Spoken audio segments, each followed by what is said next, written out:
misguided men there are in the world when they try to highlight any issue from mansplaining to rape. Not all men are rapists. Not all men have sexist attitudes. Not all men beat their wives, remember. Hang on, the women say. We don't want to talk about the large percentage of wonderful men who respect women. We want to talk about the other bunch who don't. But in the diversion, the point has already been diluted, making the aggressor seem like the victim in the process. This diversionary tactic happens in conversations about birth too. Attempts to complain about anything from lack of consent to women not being properly listened to in labour to institutionalised misogyny and racism in maternity care are so often met with protests from health workers of, "It's not like that where I work," or "Not all midwives, obstetricians are like that, it's important not to make sweeping statements," etc. So before we get started on our journey through this book, I want to stress that my focus throughout is not on individuals, but on the systems in which they operate. Maternity care is a system that needs to be challenged, built by and within another system that needs to be challenged, patriarchy. Please don't divert attention from this vital issue if you feel that you personally are working in a way that fully respects women as autonomous, or if you received gold standard care in your own pregnancy.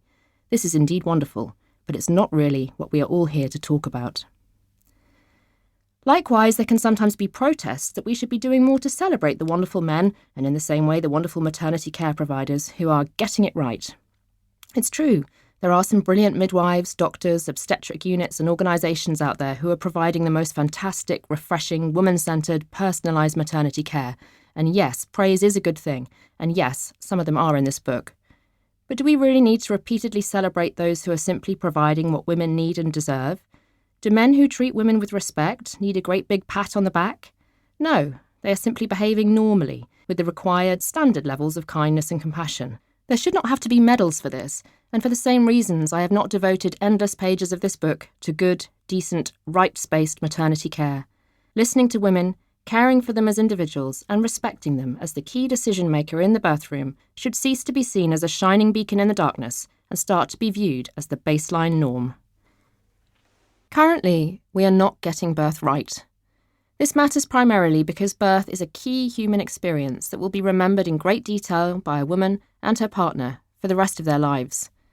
In this book, I've tried to ask some difficult questions about the kind of births women are currently experiencing versus the kind of births that may be possible or desired.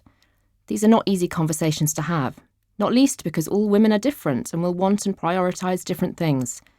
Added to this, there is a weight of emotion brought to the discussion by those women who have already given birth and had traumatic or disempowering experiences. In spite of the complexity of the topic and the difficult feelings that discussing it evokes, I sincerely hope that this book will pull women together to work on this problem by truly listening to each other and in the true feminist spirit of solidarity.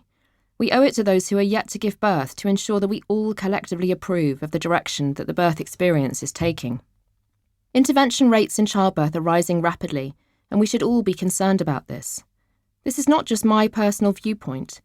Leading bodies such as the World Health Organization have expressed concern that the medicalisation of childbirth, with its focus on how to monitor, measure and control birth, has left the question of how women actually feel about their births completely off the agenda, potentially robbing them of a life-enhancing experience. The world's most prestigious medical journal, The Lancet, has drawn attention to the too much too soon approach to birth, most often found in high-income countries, in which treatments that were originally designed to manage complications are now overused, missing an opportunity for women to feel strong and capable. You will notice that in this book, I've given plenty of attention to the issues around natural or physiological birth, because I do feel that this is a key topic for feminist focus. In writing about natural birth, I have often had the sense that I am championing the underdog, because we have to accept that currently natural birth, in which a woman has a baby without any pharmacological input such as induction, augmentation or drugs to expel the placenta, is very rare. Rarer still are what I call hands-off births, in which women, rather than being managed, rely on their own instinct, follow their body's lead, and are not guided into certain positions or told when and how to push. Women who have their baby in this way, feeling totally confident in the loving support and, if necessary, medical help that they know is in place in the background, but left to give birth entirely under their own steam, will most often talk of the experience in evangelical terms, as life-changing moments in which they felt sexual, sensual, strong, vital and powerful. You can't help but wonder when you hear their stories how much the world might change if more women...